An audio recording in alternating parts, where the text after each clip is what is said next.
Le 21 mars 2025, le Premier ministre congolais Anatole Colinette Makosso a répondu aux allégations visant la première dame Antoinette Sassou Nguesso dans une interview exclusive à Jeune Afrique. Décryptage de la défense du gouvernement, des enjeux juridiques et de l'impact sur les relations diplomatiques et économiques.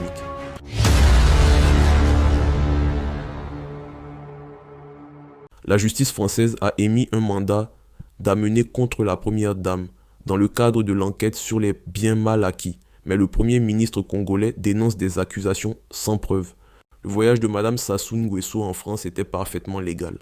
Son retour au Congo via l'aéroport du Bourget respectait toutes les procédures. Ces allégations sont infondées et instrumentalisées. Pourquoi le gouvernement congolais réagit-il avec fermeté? 3 axes clés expliquent sa position. 1. La défense juridique.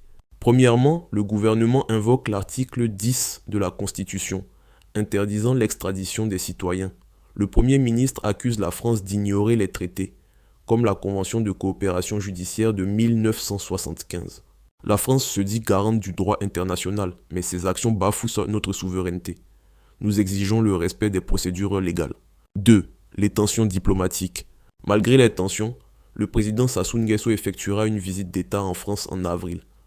Au menu, révision de la coopération judiciaire et projets économiques. Mais le Premier ministre met en garde contre une justice politisée. Selon les analystes, cette visite est cruciale pour la France, qui cherche à préserver son influence en Afrique centrale face à la concurrence mondiale. 3. Les progrès économiques. Malgré la polémique, le Congo affiche des résultats économiques historiques. Le FMI a validé son programme de prêt de 2022, une première. La croissance est passée de moins 8,1% en 2020 à 3,7% prévu en 2025, avec une diversification hors pétrole. Ces succès reflètent la vision du président Sassou Nguesso. Nous regagnons la confiance des partenaires internationaux. Entre défis juridiques et diplomatie, une chose est sûre, cette affaire dépasse les allégations. Elle questionne la souveraineté, l'héritage politique et la quête de stabilité d'une nation. Restez connectés pour les mises à jour.